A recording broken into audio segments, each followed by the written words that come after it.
好，OK，各位朋友，大家好，我是 Dustin。OK，好，那我们今天呢又要来开始我们的这个6月的阅读研讨会，这样子。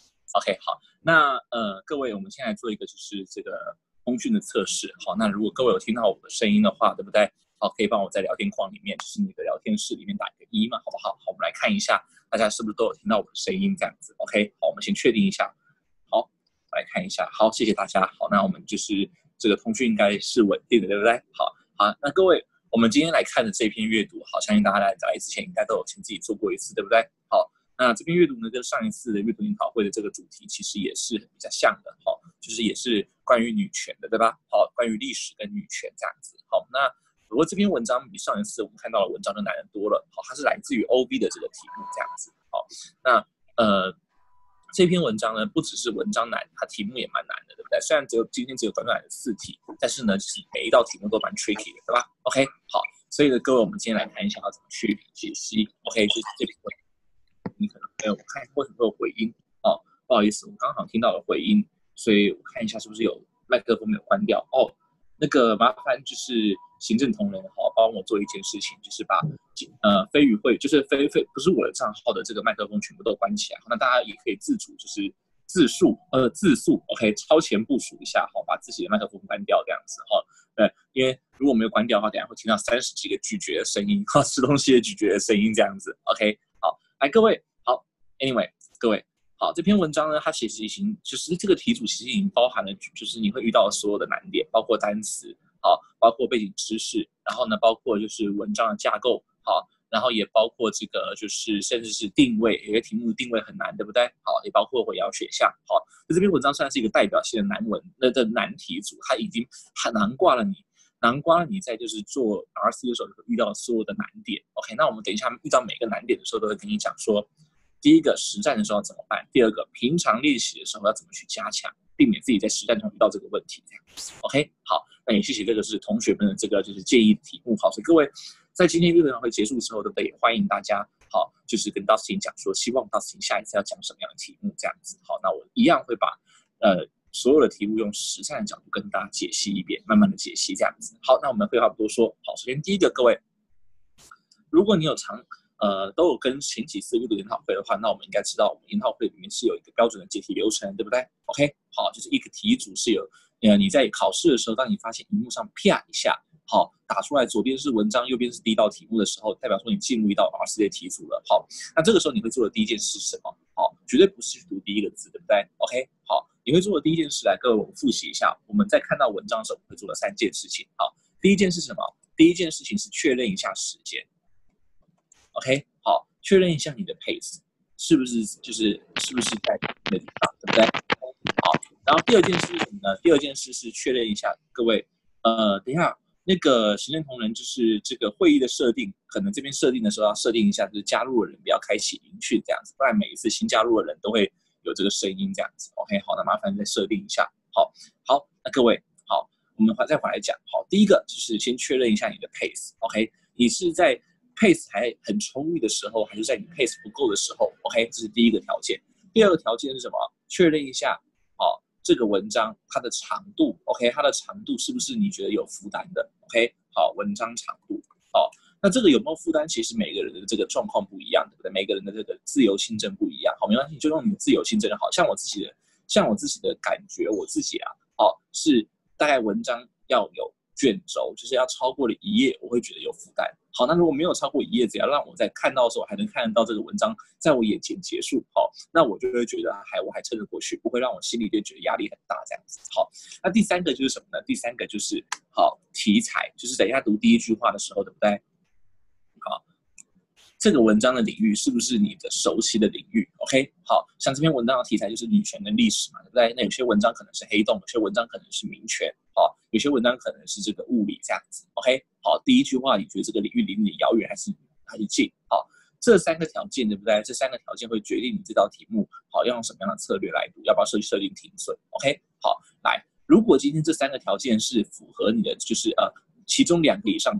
对你来说是优势，比如说这个文章是麻烦帮我设定一下会议加入的时候不要不要开启音讯，好不好？各位就是可是各位就行政同仁帮我设定一下，拜托。OK， 好，来，第一个是什么呢？就是时间，它的 pace 嘛，对不对 ？OK 好，那这个地方对不对？就是如果你的 pace 好是比如说你在第一阶段的话，对不对 ？pace 就是比较稳，对不对？好，就是不太会去赶时间，对不对？好，然后呢，第二个就是文章的长度，对吧？然后第三个就是刚刚我们讲的题材。那这篇文章我们可以看到，它不管是在前段还是后段，好，它不管今天是在考试哪一篇出现，第一个，各位回答我一件事情，用一个字回答我就好了。你觉得这篇文章的长度对你来说是长还是短的 ？OK， 好，请你在聊天框里面打上去。好，来，各位觉得这篇文章的长度是长的还是短的？看一下这个会不会及时显示？好，谢谢大家的参与，这样子。OK， 好，第一个应该算蛮长的，对不对？再来第一句话说什么呢？我们在读第一句话都可以很明显的发现，它跟我们讨论的是什么？跟我们讨论的是这个，就是女性的那个地位有上升还是下降，对不对？我们知道他在考试历史跟女权的题材，对不对？所以它的领域其实绝大部分人来说是不熟悉的。所以这篇文章对我们来说，我们就有必要预先设定停损 ，OK？ 预先设定一个就是时间段，好，就是我们平常的时间段可能不太会去细分，我们可能是9题才会检查一次，对不对？好，每9题检查一次。可是呢，对于遇到就是某些比较 tricky 的题目 ，OK， 好，我们有必要提前去超前部署，设定时间停损 ，OK， 好。那上次有同学问到说，就是 Dusty， 你平常讲说一篇文章大概整个题组做完大概是6到8分钟，最多不要超过10分钟。可是如果我们要再分得更细的话呢，因为我们都知道考试的时候，这 RC 有分好几个步骤嘛，对不对？要看原文一次，然后要再去看题目，然后再回来去定位，然后再回来去做筛选，对不对？好，那再分得更细的话，一篇文章本身到底它要就是多少分钟读完呢 ？OK， 好，可以给我一个标准，好，就是正常的阅读速度，以我自己来测，好，我自己来测的话，正常阅读速度，好，大家可以写下来，好，大约是每100字。好，35到40秒左右，当然成比例缩放嘛，对不对 ？OK， 好，那 GMAT 的文章短是250字，好，长是450字这样子，你可以去乘一下这样子。好，像这篇文章呢，它的长度是大概是300，就是这篇文章在考试的时候，大概它会占的是一个页面，再多一点点。OK， 好，大概是400字左右的篇幅，398个字这样子。好，那像这种文章，对不对？通常我们就是什么？我们就是要在2分半到3分钟之内看完这样子。好，所以你就可以大概设定什么？你就可以大概设定，比如说这个时候你发现，哎，这道题目不妙了，好像这道题目蛮有挑战性的，文章的题材不是我们所想的这么的就是亲和，然后呢，它的文章长度也蛮长的，那你就要告诉自己说，现在马上往右上角看一下时间，比如说这个时候右上角时间是什么？是23分59秒。好了，好，假设今天右上角时间是23分59秒。好，那这个时候我们就会告诉自己说什么？这篇文章要看完的时候，要赶在什么时候看完？要在什么？要在3分钟之内看完。也就是说，你知道你看文章最多可以花到什么时候？最多可以花到20分59秒的时候，你就要走了，对不对 ？OK， 你就要去做题目了，这样子。OK， 好，来。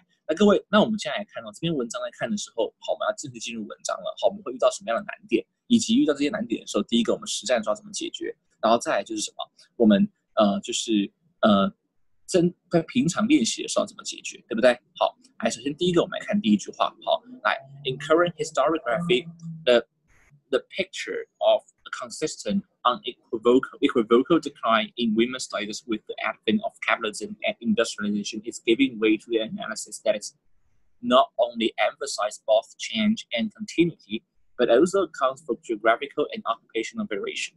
各位看到第一句话就给你个下马威，对不对？就是这个句话里面它有包含了3种特色，好，3种会让你觉得困难的地方。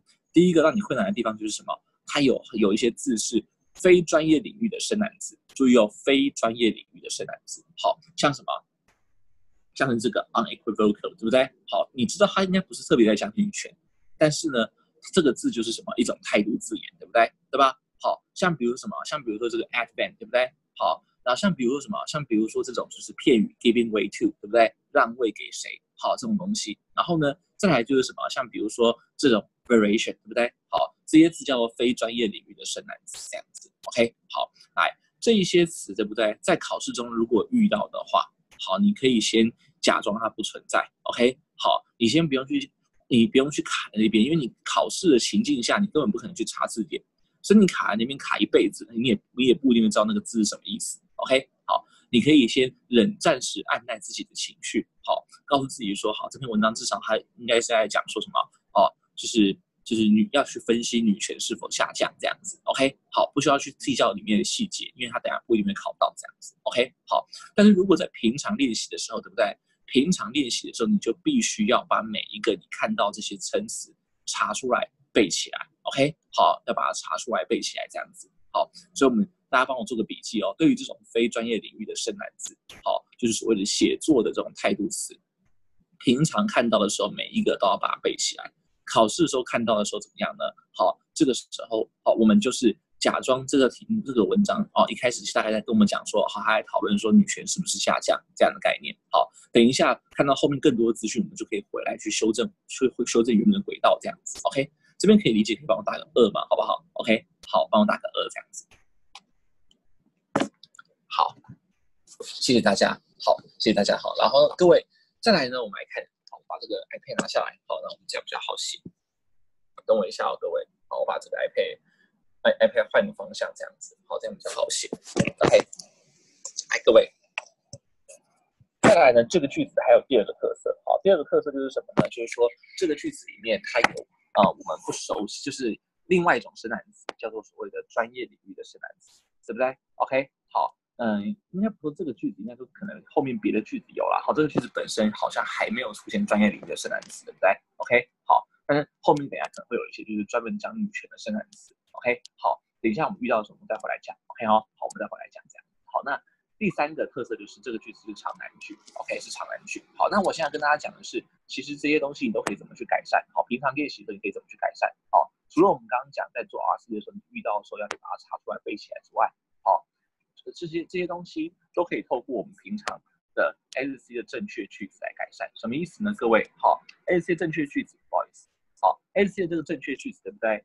你要记得，它是一个非常好的素材。好，它的文章，它这些句子的 source， 它的来源跟 CR 跟 RC 其实都是同一个来源。好，你可以看到正确句里面，它也是各式各样的题材都有，对不对？好，有些是什么历史的，对吧？有些是讲什么？就是讲生物的，对不对？好。然后有些是什么？有些是讲这种就是所谓的这个就是那个这叫所谓的语言学，对不对 ？OK， 好，当然也有女权的，当然也有历史的，都有。OK， 好，所以然后这些句子里面都也有什么？也有态度词，对吧？好，也有我们刚刚所谓的这种就是语气的词。所以这个时候其实你可以透过什么？你如果真的很怕自己单词不够的话，其实你可以去把所有的正确句，就是我们给你的那份档案正确句子的那个集合，把里面所有的态度词、不认得的生难的词那个态度全部都查出来。好，这样子就可以确保什么？在考试的时候，真的看到 RC 文章的时候，不会因为这些词而困扰。OK， 好，这样的概念。好，来，所以各位就是你要记得一件事哦。好，第一个就是我们要去做的事情是什么？就是平常练习的时候多主动一点，去拿正确句子，因为正确句子 source 比真正的 RC 还要多，好，量还要多，所以去拿正确句，主动的去查所有正确句，去把所有正确句都看过一遍，把里面不懂的单词全部都查出来，这样的概念。OK， 好，来各位，接下来呢，好，我们大概在实战中我们所遇到的第一个障碍就是再来就是什么复杂结构嘛，对不对？那复杂结构当然这个地方。好，在考试的时候，我们可能只能做个大概，就是说，我们大概只能看得懂，说我们要去研究的是说，女权是不是真的有下降，对不对？好，但是呢，在平常练习的时候，我们要做的事情是什么？就是去挑 SC 正确句里面结构比较长 ，OK， 好，结构比较长的，或者是看它字数比较多的这些句子，好，练习看完之后，对不对？看完之后呢，在旁边把它写成简单的一句话 ，OK 哦，好，就是练习转写，不要去做翻译哦。好，我来给大家示范一下，好不好 ？OK， 好，我来现场给大家示范一下。好，怎么样能克服自己长难句的问题？很简单，好，来，比如说我举个例子，我们现在随便去找一个什么？我们现在就随便去找一个句子，像这个地方，好，这个地方你看这是历史的题目嘛，对不对？好，这个句子，好，来。那我现在去开什么？那我现在去开一个这个就是文件，好了，我开一个文档给大家看。好，来，像这个是我们刚刚看到的 SC 这个句子，对不对 ？OK， 好，然后呢，我们要做的是一件事，先把这个句子，好，先把你现在看到这个句子看完你可以看好几遍没有关系。好，看完之后接下来怎么样？把这个句子把这个不是删掉，就是把它眼睛就不要来看它了。好，注意哦，眼睛不要来看它，然后用你自己的英文，用简单的英文，好，很简单的英文就可以了。好，然后呢，把这道句子用你第一人称的视角重讲一遍。OK， 注意用第一人称哦，第一人称意思就是我用 we。OK， 好，或者是我用 I， 对吧？用第一人称的视角，把它当做你自己在讲话一样重讲一遍。比如说，我们现在来练习一下。好 ，Using accounts of various ancient writers, scholars have painted a sketchy picture of the activities of an old female cult that, perhaps as early as the 16th century BC, worshipped the godness known in Latin as bona dea, the god goodness. OK， 好，那我们大概就是什么？我们大概就是说 ，OK， 好 ，scholars just told us that they research many documents, ancient documents, and and found that ancient people did pray OK 好women goodness 好，其实这有点 redundant 好，不是 goodness godness OK， 因为 godness 本身就是女性的意思 OK， 好像这样就可以了。各位你可以看到，好，这个句子特色就是第一个，我们不是在去做翻译，好，不是把每个字都把它翻出来，不重这些字这些细节都不重要，好。第二个重点是简化资讯，对不对？重点是你能不能把这个文章里面好复杂的资讯剔掉，然后呢，只留下什么？只留下他真的想要跟你传达的重点意志，这样子。OK， 好，这个东西你可以去挑比较结构比较复杂，像我们刚刚去特别挑这种比较难的或题材比较复杂的句子来做。OK， 好。然后呢，一天大概做几句？一天大概做10句左右，好，做10句左右。为什么？因为一般来说，一篇 RC 也大概是10句左右。OK， 好。然后呢，要记得做的时候，绝对不是在做翻译。这个东西就是什么？拿给国中生看，他也要看得懂。好，你用的词可以非常简单，像你刚刚看到我这边用的是很简单的词。好，尽量用第一人称的视角 ，OK， 去改写它。好，做的时候千万不能边做边看。好，做完之后，请你身边就是有基本英文程度的朋友，不用英文很厉害，自己看，人家看过一遍，确定一下他能够理解这样子。OK， 好，这样子做大概根据终结者的经验，大概2到3个礼拜之后，好，你的阅读能力就会，尤其是阅读长难句的能力就会上来这样子。OK， 好，所以这边我们要刚跟大家介绍的是这种长难句，我们到底要怎么去解决 ？OK， 好，你要记住。RC 的长难句再长再难都不会比 SC 的长难句难，因为 SC 专门就是考长难句嘛，对不对？对吧？好，所以呢，如果你今天想要加强 RC 的长难句的话，那我们当然是先从 SC 单句开始下手，对不对？你如果 SC 能够习惯、能够掌握的话，那 RC 呢自然没有问题。更何况 RC 的状况是你还有前后文，你还有后文可以去补充资讯，对不对？所以，如果你 SC 没有前后文的情况，你都能够抓到重点的话，那 RC 就更不用怕了。这样子 ，OK， 好，所以各位可以来试试看这个训练，好不好？好，所以我们刚刚解决2个问题，第一个，正确就是我们用同一份资源解决2个问题。第一个，我们用正确句来补充自己的这个，就是这种深难词，好，语气、态度、深难词的这个词汇量 ，OK， 好。第二个就是什么？我们去挑长难句，你觉得读起来好像文章篇幅有点长，结构有点复杂的长难句，去做刚刚的训练。好，用英文来换写这样子 ，OK， 好，力求换写的是好像是别人看得出来是你自己讲话一样这样子。好，非常简单的文字 ，OK， 不要去做翻译，也不要去做背书。好，长词下来，这样子就可以加强你在考试的时候去抓重点资讯的能力。这样 ，OK， 好，来各位。那在实战的时候，我们如果真的遇到这些问题的话，那我们当然只能做什么事情？我们真的只能做好，我们大概先抓个非常简单的资讯，就像我们刚刚讲的，我们在研究女权是否下降，对不对？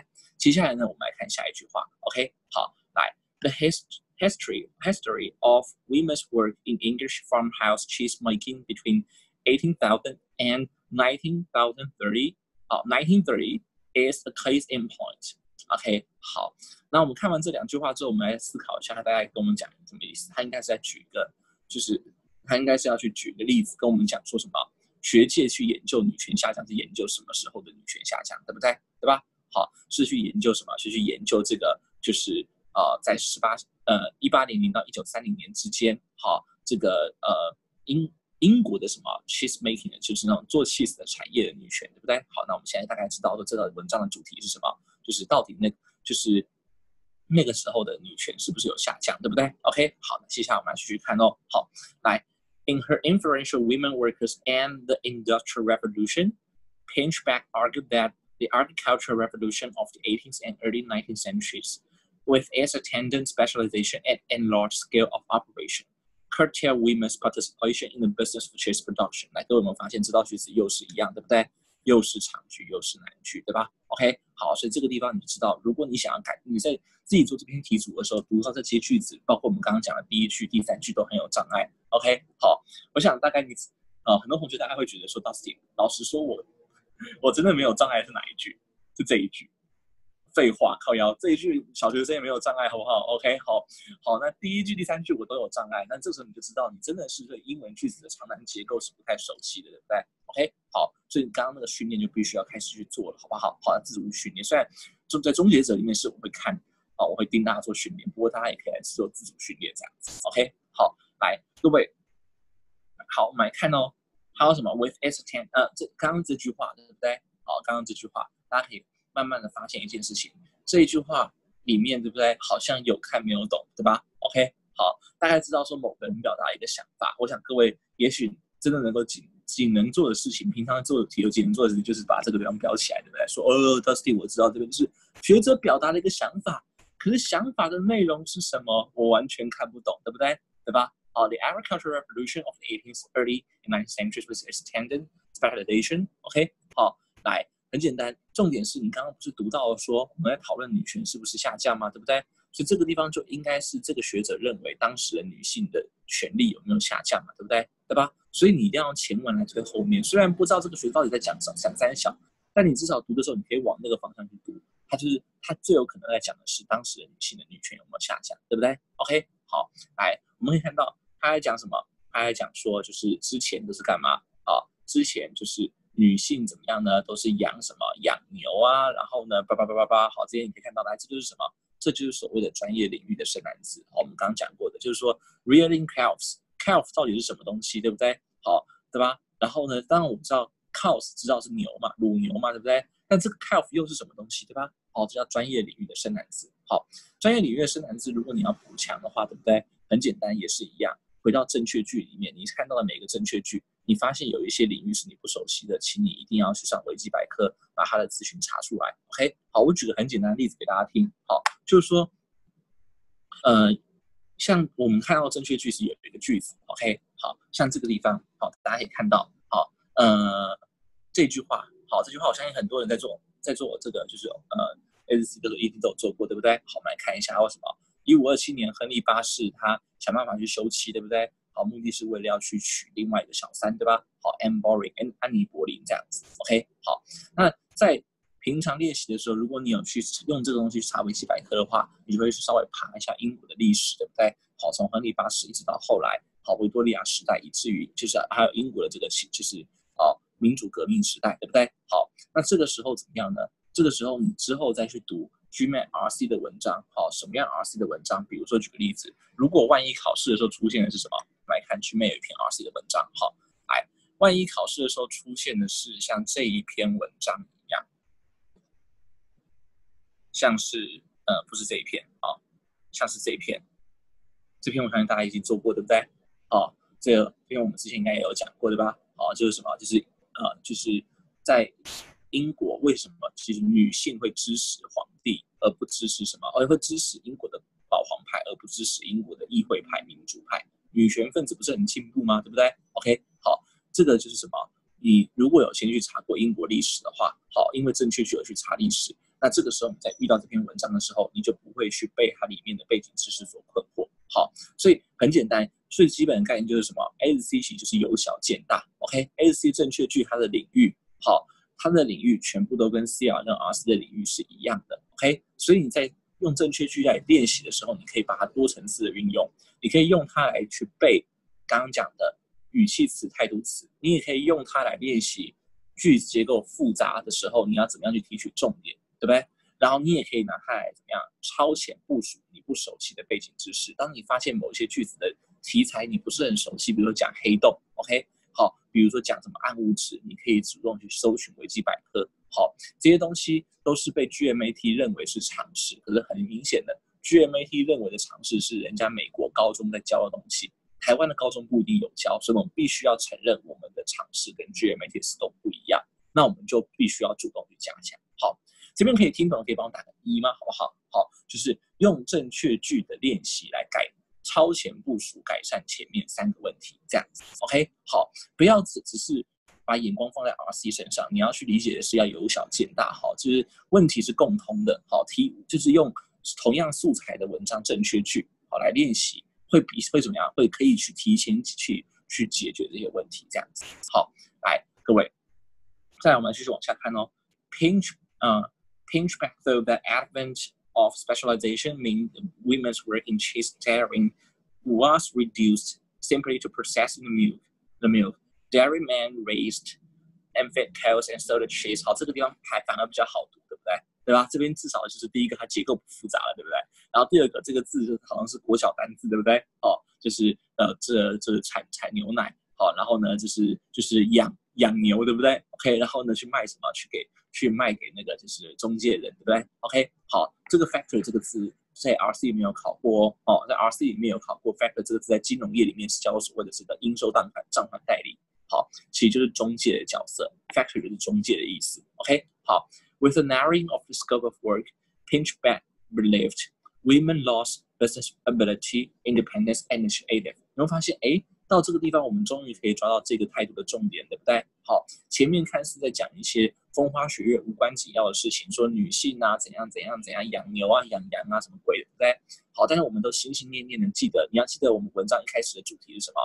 讨论女性的地位到底有没有下降，对吧 ？OK， 好，那这个时候我们就可以发现，真正做这个学者在归结回应刚刚前面这个主题的地方是哪一句话？只有最后一句话，对不对？人家一开始跟你讲说怎么样？跟你讲说我们在分析女性的地位有没有下降。这个地方的学者他一定是要去针对这个主题分析，对不对？所以这个学者虽然今天讲了这么多句话，但实际上他真正的重点句、核心句、结论句是谁？就是最后这一句话。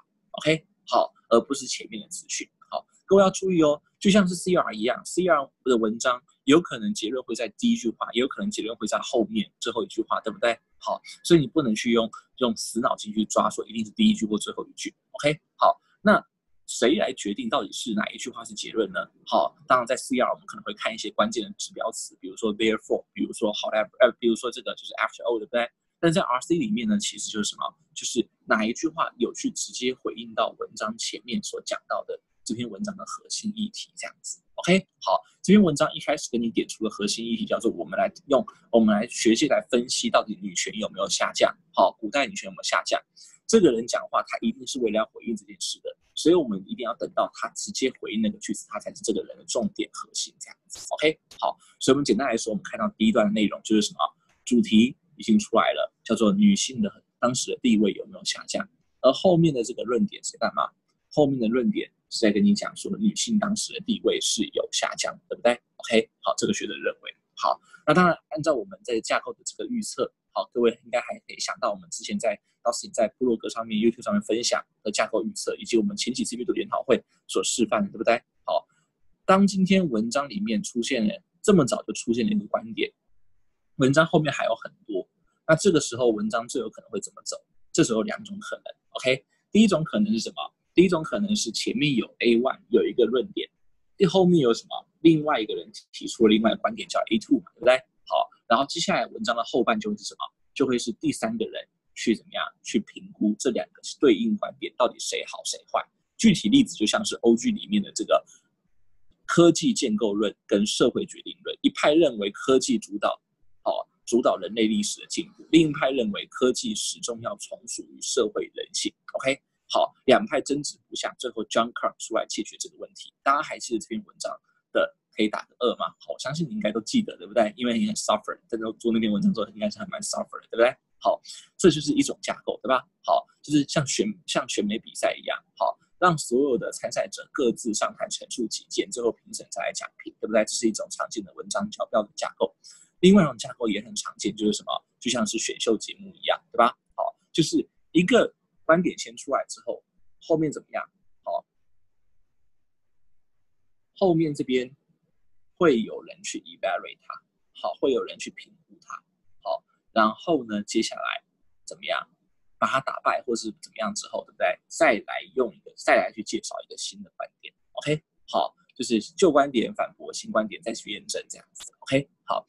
那所以这边的关键在于说，等一下我们第二段如果看到第二个态度的话，这个态度它到底今天是同等，它到底今天是主要是在攻击这个人，攻击前面的人，还是他今天没有在攻击，他只是在去讲一个截然不同的独立的看法这样子 ，OK？ 好，来各位，那我们来看哦，第二段开始 ，Though Pinchback portrayed pre-capitalist, pre-industrial conditions as superior to what followed.Recent scholarship has seriously questioned the notion of the golden age of women in pre-capitalist society. 那你们发现一件事情，请问各位，这一句话的语气，它是有没有在指的前面人的鼻子，说你做对或做错？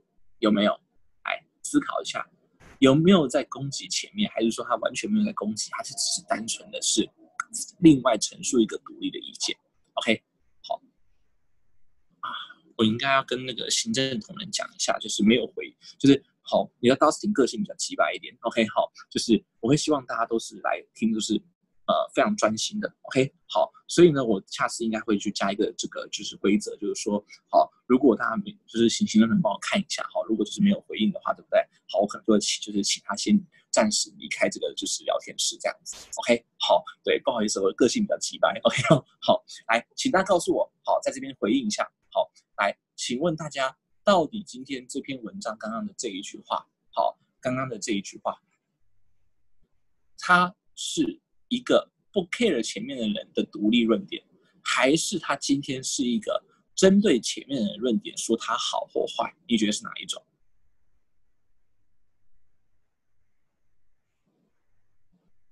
好，来，是什么？是第二种，对不对？对吧？是这种，对吧？你可以看到很明显，他说。虽然你做了什么事，但是呢，我们也来批评你，对不对 ？OK， 好，我们也来批评你这样子。好，来，好，各位，这个时候我们大概就知道这篇文章后面会怎么走，对不对？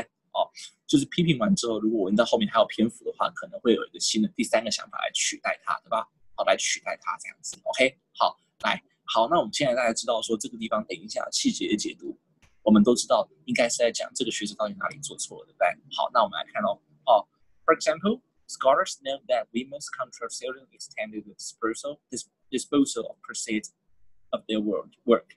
OK， 好，我们大概就知道怎么样呢？就是学者们他们开始点出一些细节，对不对？说其实老师说了，好，就是女性的这个就是工作本来就很局限，对不对？所以那你想，他这个跟他前面攻击前面这句话连结是什么？说在资本社会之前，女性的地位是很崇高的 ，Golden Age 是什么意思？黄金时代应该是一个很美好年代，对不对？对吧？所以它的意思应该是什么？它的意思应该是在资本主义之前，在工业革命之前，好，女性的地位蛮崇高的。那后面接这句话说什么？说其实女性的这个责任就是也只能被局限在什么地方，对不对？换句话说，他用什么样的方式来攻击前面？就是说你一直在什么养蛊，然后呢贬金，对不对？好，前面说什么？前面说女性的地位，有没有看到？前面说女性的地位下降，对不对？哦，说所以怎么样呢？这个第一位作者在养蛊贬金，对不对？好，张扬古代的好，表达后面的不好，对不对？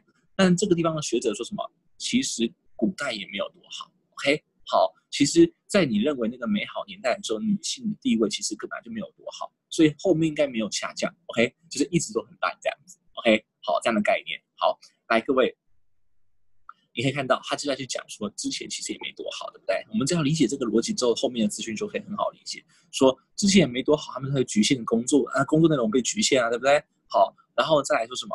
他们今天就算他们去卖这些东西，卖这些牛奶，其实老实说也不是拿到他们的钱，也不是他们的，对不对？好，还举一个例子说什么？说就是某一个家庭然后怎么样呢？就是老婆卖 cheese， 但是怎么样？但是就是拿了什么？拿了就是拿了很多很多钱走，对不对 ？OK， 老公拿很多很多钱走，这样。好，所以这整段他的态度是什么？说这位学者研究的不完善之处。学者刚刚讲说以前很好，现在很差。这些学者告诉你说，其实以前也没有多好，女性本来就很受限，所以无所谓变差这件事情，因为原本就很差了，现在只是持平而已，这样的概念。OK， 好，来各位，接下来重点是第3段的地方。好，来第3段，它到底是继续去 evaluation， 继续去 judge 前面的好或坏，还是说他今天开始提出一个独立的新观点呢？各位，我们可以看到这个地方，你看他的语气，你有看到 somebody makes something， 对不对 ？OK， 好。这个人又忽略了什么？所以这个地方这篇文章并没有独立的新观点，这篇文章仍然是什么？仍然是evaluation one，在讲述这位学者的第2个问题。OK， 好，那当然我知道这篇文章各位在看第3段的时候是非常非常的绕，对不对？好，几乎是看不懂的。我们大概只知道说这个第3段是学者的反驳，对吧？好，但是呢，你里面可能有很多很多东西看不懂，比如说举个例子，像是什么叫做就是 persistence with appearance， 对不对？好，什么叫 arable， 对不对？这些词。好，其实这个词对不对？这个词你可以在就是正确句里面找到 ，OK？ 好，然后呢，像这些什么 daring， 在正确句里面也找得到，所以你一定要去平常去用正确句扩展你自己的单词量 ，OK？ 这件事是非常重要的 ，OK？ 好，来，那我们大概就知道什么？我们大概就知道说这个地方应该是讲什么？应该是讲就是学者研究的第2个问题。好，读第1遍的时候，你不可这篇文章在实战下的情况下，其实老实说，你不可能把它全部理解。非常非常难，就连外国人都可能都无法。OK， 好，这篇文章我们刚刚讲3分钟之内最低的理解是什么？最低的理解至少知道你知道文章的主题叫什么？主题叫做到底当时女性的地位是上升还是下降了 ？OK， 好，然后这篇文章的这个论点一是什么？某位学者的研究告诉我们，女权是上升的 ，OK， 女权是下降，后来下降了这样子。好，然后呢，这篇文章呢后面2段是什么？是后来的学者对前一个学者做出的负面的评论 ，OK， 好，认为前面这位学者，好，第一个，他以为以前太美好了，其实以前本来就很糟，所以无所谓以前好现在差。第2个是什么？他忽略了另外一个东西，但很可惜的，我们可能因为时间所迫，然后呢，考试的时候刚好读到这篇大节，所以呢，你可能暂时不知道意思，对不对 ？OK， 好，但实战情境之下，我们先不要想那么多，为什么？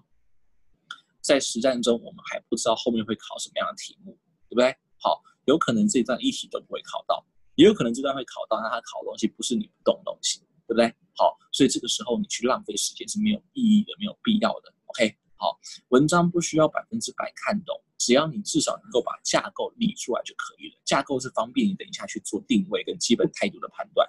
至于那些细节到底讲了什么东西，等到你真的考到再回来细读，再回来烦恼 ，OK？ 好，不要做无谓的浪费时间，这样的概念。好，这边可以听懂，可以帮我打个1吗 ？OK？ 好，我们最低的理解就是刚刚讲的这些东西，这样好了。好，至于这个段里面到底他讲这些东西里面在讲什么，好，考到再说，考到再来烦恼。OK？ 好，来，我们现在来看这篇文章，我们今天这篇文章只有4题 ，OK？ 好。只有4题而已，但是这每一题都是蛮特别的，都是蛮多混淆选项，而且还有那种就是地图炮式的这种定位模糊的题目，好，几乎没有定位关键点的题目这样子。好，我们来看实战中你要怎么去处理 ，OK？ 好，当然这篇文章看完之后，你大家就知道很难 struggle， 对不对？所以同样的，我们刚刚说帮文章设定停损是3分钟，对不对？好，设定时间是3分钟，那帮题目设定的时间也要设定 ，OK？ 也要每一题大概是1分半之内 ，OK 哦？好，所以换句话说，你接下来进到每一题的时候，在开始读题干之前，你就应该要往右上角看一下时间。比如说，刚刚我们讲说什么，你可能在顺利的在20分57秒的时候读完了文章，对不对？这时候你进入到第一题，你要看这个题干之前，你先做一件事情，就是什么？就是先看一下时钟，把时间再倒回1分半钟 ，OK？ 再扣掉1分半钟，也就是说什么？我们19分整的时候 ，OK？ 倒数计时时间19分整的时候，这道题目一定要下决定 ，OK？ 好，为什么？有考过试的考生一定知道 ，RC 如果你今天遇到一些比较难的文章，你不这样主动找超前部署限制自己的时间的话，你到最后犹豫的时候一定会觉得头洗一半 ，OK？ 还想要再更加确定，还想要再看文章，但老实说，你看100次，你看1000次，有可能你最后选的还是错的，有可能最后你还是无法去说到正确答案。OK， 好，那整个考试的 pace 就崩毁了。pace 崩毁的坏处就是到后面你遇到一些其实你明显在你实力的题目，你却没办法有时间去做。OK， 好，你前面跟一些超出难度的题目硬考，硬考的结果不一定你赢了，但是你损失的时间是确确实实的，这样是不划算。OK， 因为你的时间本来可以拿来处理一些什么稳定，你能够稳定做对的题目这样子。OK， 好，所以这个时候要做的第一件事，帮我写下来。好，如果这篇文章刚刚我们刚刚讲的这种3个条件2个对你不利了，好，我们刚刚文章的这个停损时间是倒回去设定那个限是3分钟，对不对 ？OK， 那么在看每一篇文章的时候，那个限设定就是1分半。看每一个题目的时候，限设定就是1分半。在看题目之前，就要告诉自己什么是倒数计时时钟跑到几点几分的时候要走，这样子。OK， 好，来，刚刚我们看到这个第6道题，它的这个概念非常的简单，叫主旨题，对不对？主旨题，对吧？好，那当然我们还记得我们前几期的月点考会说的吗？我们说什么？在看到主旨题的时候，有一个大重点应该说不只是主旨题，所有题目都有一个大重点，就是什么？就是整篇文章。不是整篇文章，不好意思，有点脑袋有点宕机，所有的主旨题有一个大重点，就是所有的题目都有个大重点，就是你在看题目的时候，你一定要先有自己的想法 ，OK， 你要把它当简答题，好，假装这道题目5个选项还不存在，先不要看选项，先想如果是你自己在心里面回答的话，你会怎么样用一个完整的句子来回答这道题目 ？OK， 好，这件事非常的重要，好，就像是我们前几次所讲的。如果你今天想要让你的 RC 选项方式提升，你就不能够只是去在选项里面标关键字 ，OK？ 那个没有那个就是只是一个附加作用而已，好，不能说完全没有效用，但是它只是个附加作用。好，你真的要做的事情应该是先记下来你自己的回答，再去跟这篇答案对照，去想他的态度偏差在哪里，这样子。OK， 为什么会这个偏差？好，你要记住，检讨的重点永远在你，而不是在选项。OK。这才是高手跟一般人不同的差别，这样子。好，当然这个地方对不对？这篇文章的主旨，我们来想一下，它大概是什么？好，虽然我们刚刚有很多细节看不懂，但是我们至少有把这个架构抓出来，对不对？好，这篇文章如果按照我们刚刚走的这个架构，应该是什么？应该是说，就是今天对于女性的这个就是地位是否上升下降？有一个学者提出一个观点，对不对？好，提出认为是下降的，可是后面呢，就是什么？其他人来进行反驳，对吧 ？OK， 好，其他新的学者进行反驳。好，那这个时候我们可以发现这下面的几个选项，对吧？好，我们来仔细看，有几个选项是完全不会被考虑的。好，就是第一轮就可以排除的选项。好，像 A 跟 B 是我们第一轮可以排除的，为什么？你看 A 选项说什么？说给我们最近发现的证据，可是我们可以发现文章整体来说并没有给你实际的证据，对不对？对吧？好。文章整体来说，第一个它并没有给实际，它全部都是在讲话，对不对？全部都是某些旧学者的想法、新学者的想法，但是却没有给你实际的证据，对吧？好，然后再来就是这篇文章的态度应该也是什么打架型、攻击型的态度，对不对？而不是什么，而不是 support 型的态度，所以这个选项你一定不会选，对吧 ？OK， 好，那 B 选项是什么？说去讲述说到底现在的证据要怎么样？什么？reinvigorated a once discredited scholarly position。来，你会发现这个地方怪怪的，对不对？这个字到底在干嘛？什么叫 reinvigorated， 对吧？这就是我说的这道题目的难点之一，就是你知道它并不是女权类型的专有名词，但是它也是态度词，而且这个态度词还会很严重的影响到这个选项，对不对？看不出它到底是正面还是反面，是因果还是什么关系，对不对？好，还是 revise， 对吧 ？OK， 好，来，没有关系。这个地方如果在实战的时候遇到，那我们就尝试去看这个选项有没有别的点，它来强调，对不对？好，在实战的时候，你可以看到第一个，这篇文章里面根本怎么样呢？完全没有所谓的现有证据。OK， 好，我们刚刚说过了嘛，刚刚的旧学者也是他自己的想法，对不对？好，然后刚刚的后面那位新学者怎么样呢？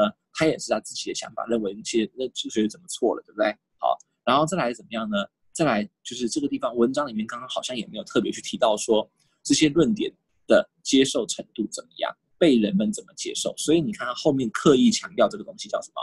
叫做有一个态度曾经一度被人们轻视 ，OK， 好，曾经一度被人们打压，这就是什么无中生有，对不对？文章里面只有讲说有一个学者怎么想，但是没有人跟你说他到底今天是被人支持的，被以前的人支持还是以前人反驳的，对吧？好，所以这过度强调的态度其实也是无中生有。OK， 好，这个我们可以发现就是说，第一个我们按照文章的架构，其实可以先排除掉 A 跟 B。可接下来的 C 读 E 就会比较犹豫，对不对？我们来看 C 读 E 在讲什么东西。好 ，C 选项讲什么？想说去解释说为什么有些学者好一直去怎么样呢？一直去强调好改变，而不是强调什么？而不是强调就是连续性，对不对？好，那 Do 选项来讲什么？在讲说去研究 how changes in a particular occupation serve to counter the prevailing view of the historical method。OK， 好，到底今天某一个职位的变化，对不对？某一个职位的变化是怎么样？好，这个变化是怎么样反驳了？怎么样去攻击了某一个被过去的人怎么样被过去的人广为认同的看法，对不对？好，然后呢，E 选项是什么？E 选项是说去检验某个领域的研究，来去验证这个学界的趋势。OK， 那你有没有发现这三个好像都没有到你心里面完美的想法，对不对？我们刚刚的想法是说，好像我应该要看到的是去反驳，对不对？去攻击、去反驳、去驳回一个传统观点。你会发现这三个选项好像都没有这样的态度出现，对不对？我们以为我们看到的是 refute， 看到的是 criticize， 看到的是直接很简单直白的跟你讲说攻击反驳，认为某学者的观点是错的。可是这三个选项好像都讲不搭嘎的事情，对不对？好，来各位，当你发现主旨题5个选项都落空的时候，请各位帮我打一个星号，写上回去检查什么？回去检查文章的主题句。主题句就是什么？就是刚刚文章的第一句话。OK， 好，回去重新看文章的这个第一句话。好，然后去确定再细部去解读第一句话的意思，这样子。OK， 好，来我们来看第一句话是什么哦。这个时候我们就要花时间细读了。为什么？你刚刚粗略的读，那可能只是因为你不知道后面会考什么题目嘛，对吧？好，但真的考出来，而且真的在犹豫的时候，你就要花时间去读了。好 ，In current historiography, the picture of the consistent, unequivocal decline in women's studies with advent of capitalism and industrialization is giving way to an analysis that not only emphasizes both change and continuity, but also accounts for geographical and occupational variation。虽然放慢速度读这些字不会还是不会，对不对？好，这个是很现实的事情。但我们在放慢速度读的时候，我们并不是要教大家去眼睛看到你不会的字，而是干嘛？去想这个句子的基本语气是什么 ？OK， 这个句子的基本语气是什么？是某一件事情 given way to an analysis。OK， 好，它的基本语气是某一件事情让位给某个东西。好 ，giving way to 这个片语其实是很常见的。OK， 好，非常非常常见，甚至有点算口语的片语了。好，这你一定要知道，是让位。OK， 好，所以换句话说，这句话的解读是什么？应该是它的解读应该是说，对于女性地位是否下降的研究，对不对？好的研究方向已经偏向了什么？偏向了后面这个方向。来这边可以理解，可以帮我打个2吗？好不好 ？OK， 好，虽然你看不懂中间的什么 consistent 什么 decline， 好，但重点是这个句子的基本的主词动词。好，它可以帮助你确定这个句子的方向。好 ，something given way to something， 就是某一件事情对某个东西让位了。好，那其实这个语境里面应该是什么？应该是往这个方向走 ，tend to do something 的概念这样子。OK， 好，来，那接下来我们再继续往下读，你就会发现说，后面跟你讲 choose maker is a case in point， 你会发现 a case 就很明显的跟你讲什么呀？就是一个特别的状况，对不对？也就是说，它接下来的东西应该是干嘛？跟你阐述说明，我让你看这些研究，让你看说到底为什么，是怎么样转换方向，对吧？好，所以这个时候你再回来看，各位，你会发现，这个时候再回来看这些选项的时候，就有一个选项比较明显的是比较偏向我们刚刚解读的意思，对不对？是什么？是这个E选项，因为还有提到什么？还有提到今天我们是要去检验，需要去呈现一个什么？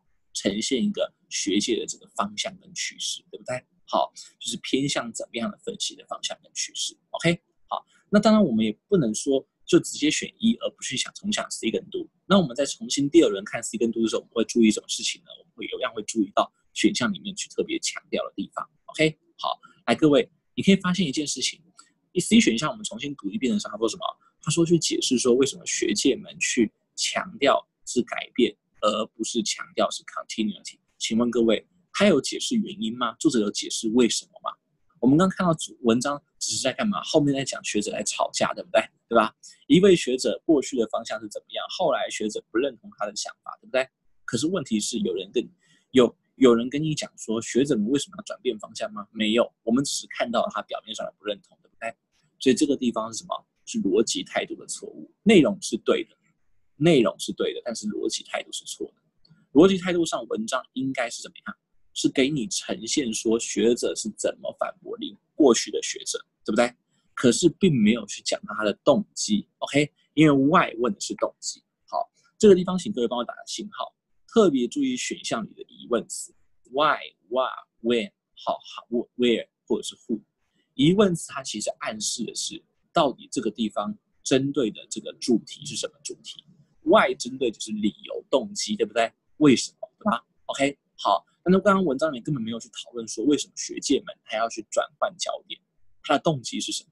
他只让我们看他的确有这样的情形发生，对不对？对吧 ？OK， 好，所以 C 选项这个 Y 这边是过度推论 ，OK， 好，所以这边要帮我记下来哦。看到选项的疑问词，它就像强调词一样，是我们特别要停下来看的。好，我们刚刚说第一个是强调词嘛，对不对？第二个是疑问词 ，OK， 好，我们要特别去想说这个疑问词所针对的这个主题是不是文章所要讨论的主题这样子。同理，我们也可以看到什么？D选项它也有一个疑问词，对不对？好 ，explore how changes serve to counter prevailing view， 还有一个强调词叫 prevailing， 对不对？强调全面、强调广度的，对吧？好，这时候我们就可以发现说，在逻辑上这个强调词有没有问题？说怎么样去攻击一个大众观点？prevailing 这个字大家也不能不理解，对不对 ？prevailing 这个字非常常出现，它就是什么 primary， 它就是 dominant 的概念，对不对？好，那我问各位一件事情，这篇文章里面有人说，就是那个学者这一位学者他的观点是大众观点吗？如果不确定的话，你可以回去再看一下，你会发现这位学者凭空出现，对不对？对吧？腾空出现，也没有人说他是受欢迎的学者。还是说他是一度受冷落的学者，对不对？还是说他今天是什么？他今天是一度是主流的学者。所以 B 选项跟 D 选项它的设计概念基本上是一样的，就是什么？他只是单纯的一位学者，他的论点是一个论点，你却硬要用强调词、程度词去强调这个学者是曾经受冷落，或者是曾经红极一时的，这些都是过度推论。OK， 好，所以最后答案选谁？答案选 E 选项。好。这个题目给我们的 insight 是有3个 insight， 帮大家做整理。好，第一个 insight 就是什么？当我们今天看到5个选项跟我们自己的预期都落空的时候 ，OK， 好，这个时候呢，我们会怎么样？我们会重新又细出字题，好，我们会重新回去检查文章的主题句 ，OK， 好，去细读主题句，这样子。好，主题句就是什么？就是所有的后面所有的论点跟立场都在往前回应的文章一开头的那一句话。OK， 好，然后第二个 insight 就是什么？就是当我们在看这个就是选项的时候，我们会特别去注意疑问词，因为疑问词表达的是什么？针对的这个主题，好的逻辑关系是什么？是问动机呢，还是问后果呢？还是今天是问地点或问时间或问人？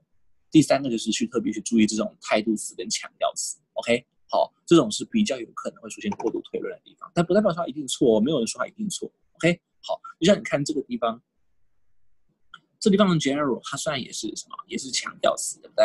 也就是说它是普遍的，可是这个逻辑就没有错。为什么？因为的确一开始就是什么，整句话讲学界的趋势就是一个普遍的趋势，所以没有人说看到强调词就要一定删，没有这种事情。就是我们看到是要去特别去回去文章检查，像刚刚我们都回去文章检查，会发现说，其实你说整体的学界趋势是没有问题的，对不对？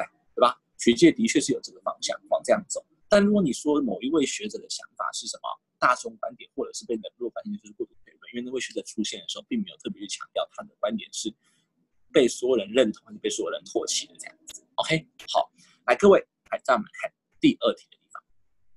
第二题的地方，各位你可以看到，这道题目特别好玩，就是说关于英国的当地市场，下列何者可以被文章推论出来？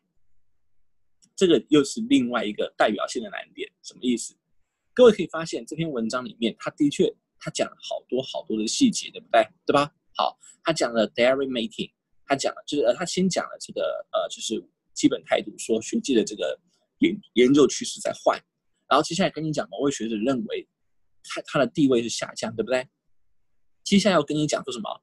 后来学者认为其实地位没有下降，那他一直以来都是这样，对吧？好，然后呢，最后跟你讲你又忽略了什么事情，对不对？好，但是呢，我们可能记得人的名字，好，比如说刚刚那个 P 开头的学者的名字，好，我们可能会记得一些比较就是特殊的资讯，比如说 dairy making， 对不对？好，但是各位你有没有发现一件事情？这种字，请问各位你在看文章第一遍的时候，你会记得吗？你会记得吗？好像整篇文章都在讲 market， 对不对？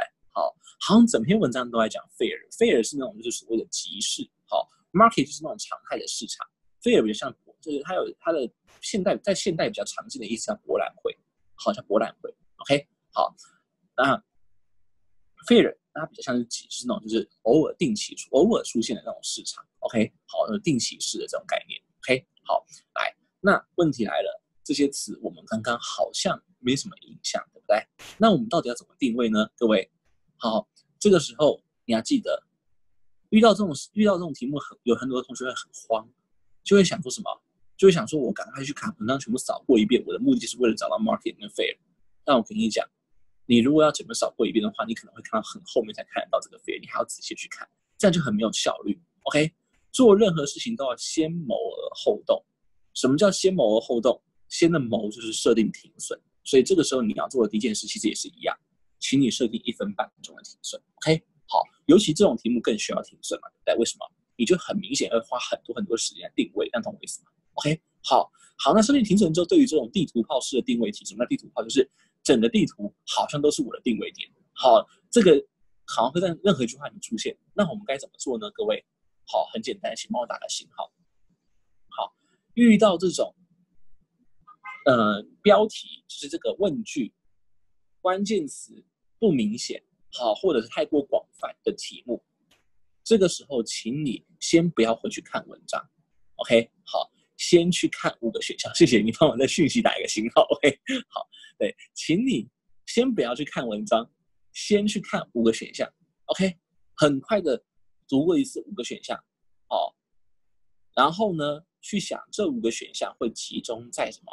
会集中在文章的哪一个区块里面出现 ？OK， 好，为什么？各位，因为你要知道，如果题干它的讲话是很模糊的，跟几乎没讲一样，那至少选项会具体。没有可能题干模糊，选项也模糊？那这个题目没有什么就不用做，你知道吗？一定至少有一个地方会是具体的，才能让你跟文章去做对照嘛，对不对？对吧？好，不可能题干模糊，选项也模糊。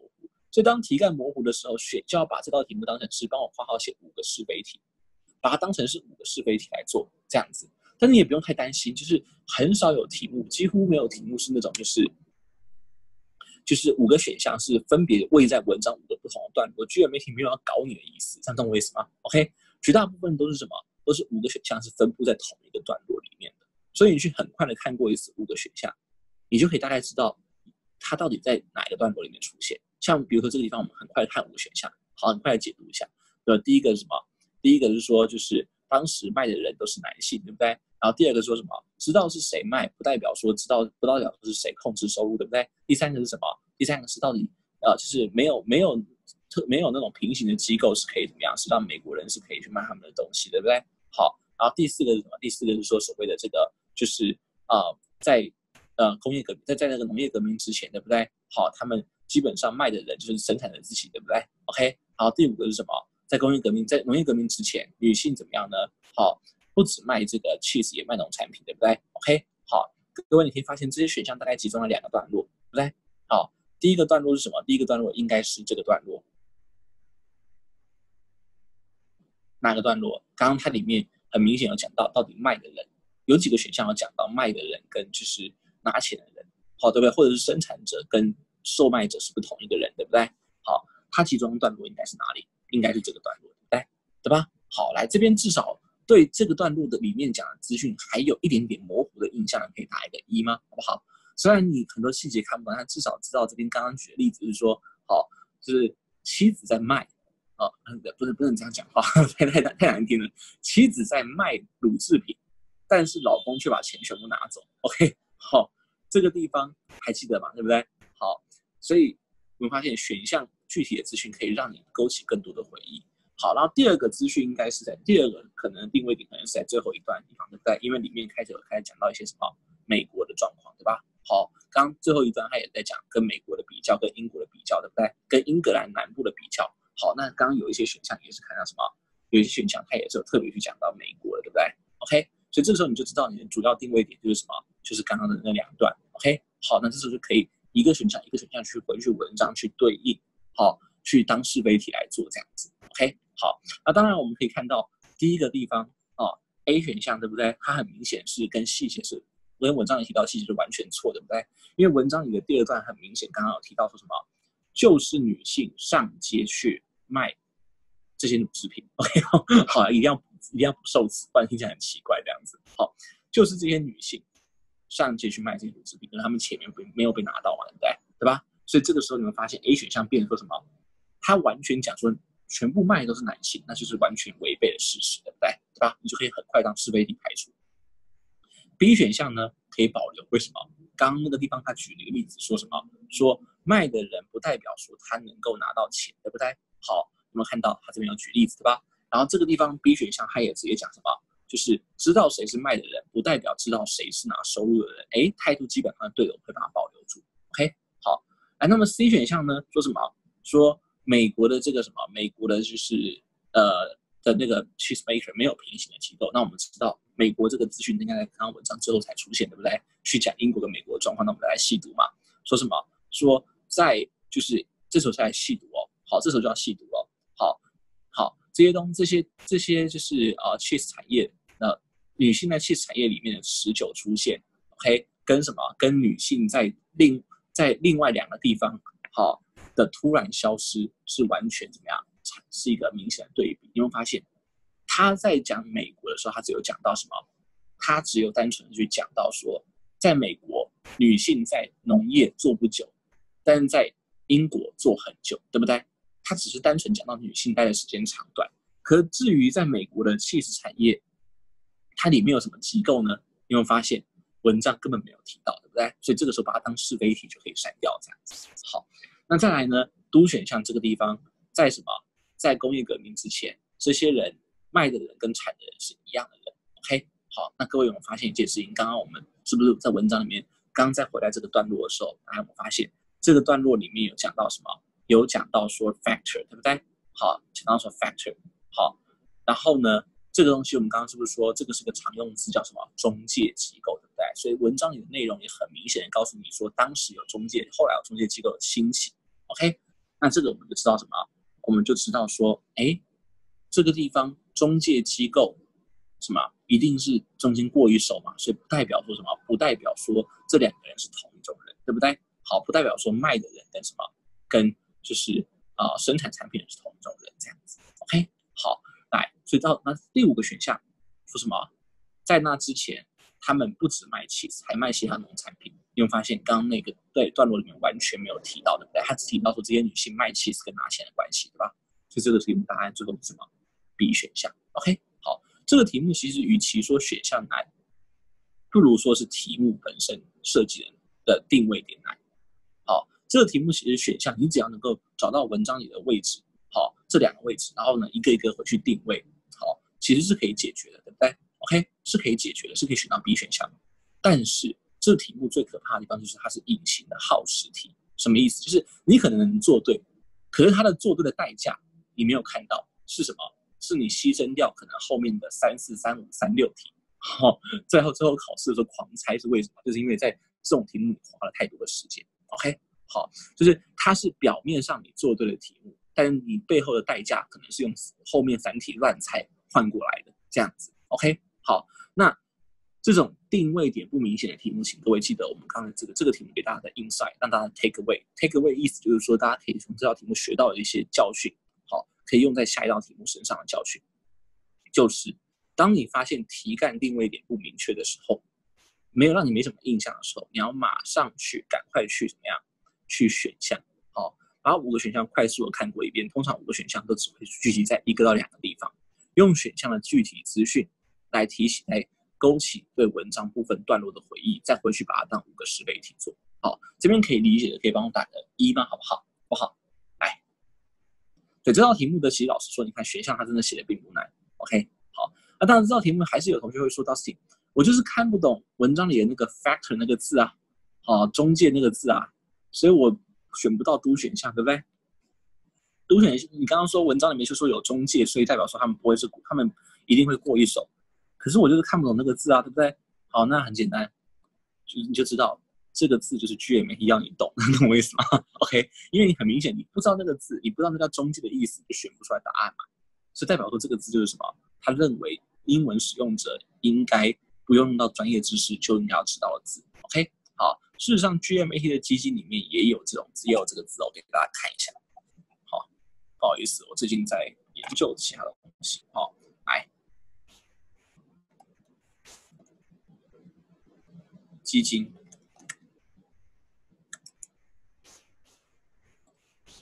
好，哎，我给大家看一下，应该是应收账款。好，对，这个是你看这个地方有没有 GMAT 有考到？哦，这也是这还是台北的同学在回报了，很好很好。OK， 好，来大家可以看到基金有考到，专门是在考 RC 的，你看 factor 就是什么？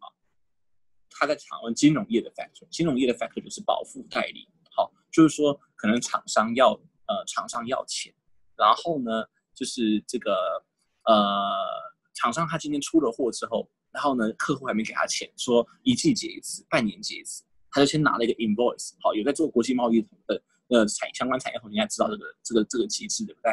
好，先拿了一个 invoice， 然后再记在他账上的是应收账款，对不对 ？account receivable。可是问题是，这些企业可能真的需要现金啊，那他只好不得已怎么样，把这个把这个账款拿去贴现，把这个票据拿去给一些专业的金融机构，说你先给我现金，那这个到时候你再去跟他拿钱。好，就很像是今天朋友 A 欠你钱，但是你又急需要用钱，然后呢，你就跟朋友 C 说，你能不能先跟我借钱？你能不能先借我钱？那到时候这个钱去找 A 要这样子。OK， 好，我不知道什么叫 letter of credit。就是有点不太清楚这个，因为我不是做这个产业的，虽然我大学是学财经没有错，可是老实说还给那个就是老师的这样子。好，这个发票不是台湾讲的统一发票哦，好，统一发票是 receipt，OK， 好，不是我们台湾讲的统一发票，这个 invoice 基本上报价单这样子 ，OK， 对，我们都还给老师这样子，好。它比较像是就是报价单的概念，就是说你凭票给付的概念 ，OK， 好，就是你开了这个票之后，对不对？到时候1季或者是2季，好，怎么样呢？再回来干嘛？再回来去跟你日结，就是跟你结一次这个账款，跟你结一次货款这样子 ，OK， 好，那像这个东西就是什么？就是商学院应该要知道的基本知识嘛。所以你看为什么今天这道题目会 factor 考出来，原因是因为什么？那就是商学院要知道的基本知识代理叫做 factor，OK。好，来，好，你不能只是把它想的是因素哦，对不对 ？OK， 好，来，再来我们看第3题的地方。好，我真的都还给老师了 ，OK， 对吧？我还记得就是大一的时候学那个会计学，光是我那时候那时候真的是读书最认真的时候。好，我连读 GMAT 都没有那么认真，就是那个什么account receivable、account payable。好，然后呢，我还记得那个时候老师要求非常的严格，就是考试是用纸写的。好，我不知道现在会计记账会不会真的要用写或者打字打出来。好，但我还记得那个时候是要写在那个考卷上面，然后呢要把每一个英文字都要写正确。好，大写小写写错还会算整个地方错。account receivable 你的 A 没有大写 ，R 没有大写，好是错的。好，然后呢什么后面那个标点那个对还是用手写嘛，然后后面那个就是你的金钱的单位没有画出来，然后呢逗号没有逗出来。好，那些东西全部都是什么？都会直接被打错了这样子 ，OK， 好，就很可怕，你知道吗？会计是我一生的阴影这样子哦，所以还好我毕业之后没有去什么事务所 ，OK， 好，对，3个数字1个卡码，我真的是脑袋快炸掉了，你知道吗？那个时候就是写一份考卷会，我有算过，好，就是你知道那时候我跟大家一样都是用了0.38那个笔嘛，我可以把那个笔写到弯掉，你知道吗？把那个就0.38那个细针的，有两种，你知道大家有两种日本的爱笔嘛，一种是Mitsubishi的0.38，另外一种是什么忘记了，大家知道吗？就是有一种笔是它的那个就是笔头是细针，然后呢掉到地上会弯掉那种，知道吗？好，那个应该是大家学生时代的爱笔嘛，对不对？对吧？有0.38，有0.5的呢，对。然后呢，你知道吗？我可以写到笔没有掉到地上，哦，对，百乐啦，再来百乐啦，好，我可以写到没有掉到地上，但是笔头会弯掉 ，OK， 然后写考卷写到笔头弯掉，导致后来我写考卷都很小心，因为笔头已经弯了这样子 ，OK， 好，对，好，各位，我们来看第3题的地方，好，来，第3题的地方 ，the passage describe the work of pinchback primarily in order to do something，OK， 好，来各位，不好意思，选错了，好，来，那个这道题目对不对？一样，我们先看原本的这个题目，然后呢，先去想，不要想答案啊，不，先不要看答案，先想说他到底今天我们要怎么回答他。好，文章作者为什么要去提到 pinchback， 对不对 ？OK， 为什么要去提到？那我们要知道这件事情，那我们就要先回去看文章嘛，对不对？那你要注意的是什么？你不能只是看 pinchback 这句话里面的内容，为什么？因为 pinchback 这句话里面的内容，它只是这个人的想法。可是今天这个题目的问是问什么？他问的是为什么要提到，作者为什么要提他？所以这个时候作用题我们要看的是什么？帮我打个星号前。作用题跟合者为真题不一样，作用题要看的是前后文。你要把前面1、2句话跟后面1、2句话一起顺读过一遍，你才知道到底这个人出现的实体它的作用是什么东西。OK， 这道题目并不是在问你说 pinchback 相信下列何者。如果他是这样问你的话，你就只要看那句话就好了。但是这道题目问的是什么？作者提到 pinchback 这个人的想法的作用是什么？那我们就要看作者在讲这个人的前一句话是什么。那我们可以看到什么？他前面这几句话说我们刚刚已经解读过嘛，说学界研究的趋势已经偏向了某种程度的研究，对不对？接下来跟你讲说，好，某一项女性的气质产业就是一个例子，就是一个专门的这个专案，对不对？接下来跟你讲说，哦，某个人的某个想法，所以这边我们最有可能回答就是什么？就是跟你讲，就是我们最有可能的回答就是作者去提这东西是为了要干嘛？去呈现说，好，刚刚他所讲的历史，他所讲的这个研究趋势是怎么被转变的，对不对？好，先不要看选项哦。好，最有可能的回答，因为他刚刚先讲说研究趋势在转变嘛，那后面就赶快提到了一个什么？提到了一个人 P， 然后呢你也知道文章在更后面的地方会有人来反对 P， 对不对？所以这个地方你就知道，这个作者到底为什么要先提 P 再给别人反对呢？那你最有可能就是什么？最有可能就是他要去跟大家呈现说，到底为什么学界的不是为什么，就是要呈现说学界的趋势正在改变。这边可以理解，可以帮我打个3吗？好不好？帮我打个3这样子。好，作用题重点不是那一句话本身，重点是前后文。OK， 好，谢谢大家。好，谢谢大家。来，各位，在这个地方我们来看一下第3题。有哪几个选项可以被我们第一轮可以排除呢？好，第 A 跟第 E，A 跟 E 这2个选项这样子。好 ，A 选项说什么 ？Demonstrate that some of the conclusions reached by recent historians were anticipated in earlier scholarship。态度整个错掉嘛，对不对？我们刚刚文章看到的态度是什么？后面的学者不买单嘛，对不对？好，一直说你做错了什么，做错了什么，结果你有没有发现这边变什么？这边好像变成说前面的这些态度，前面的这个旧观点怎么样呢？被后面的学者所预期。好，我们当然不能把它翻成预期啊，这边的意思应该是承先启后，应该是说被后面的学者继承这样子。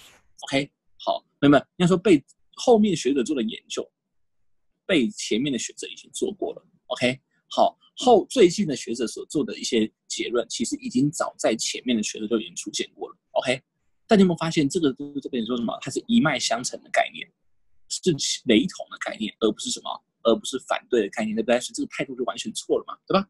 好，然后呢，再来一选项说什么 ？Show the effect that specialization introduced in agriculture had on women's work。好，他说跟你去介绍说，好，这个到底专业化对，就是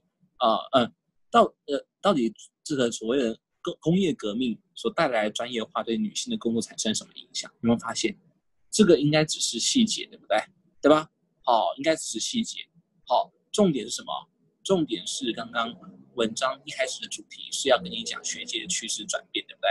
所以这个地方你也知道说，你怎么可以错把细节当成作者想要表达的目的，对吧？所以这个一选项也是什么？也是错误答案。OK， 好，那我们来看 B、C、D 这3个选项。好，这3个选项我们来看哦。B 选项说什么 ？Provide an instance of viewpoint that, according to the passage author, is being superseded。superseded 这个字不了解意思的可以打个1嘛？好，考试的时候会不了解意思的可以打个1嘛？好 ，OK， 那再来 C 选项 ，illustrate the ways in which recent historians have built on the work of their predecessors。好，当然这个地方 C 选项其实也是可以在第一轮删掉了。好，应该其实 C 选项也是可以在第一轮删掉。为什么？因为 C 选项这边它的态度也是成绩的概念，对不对？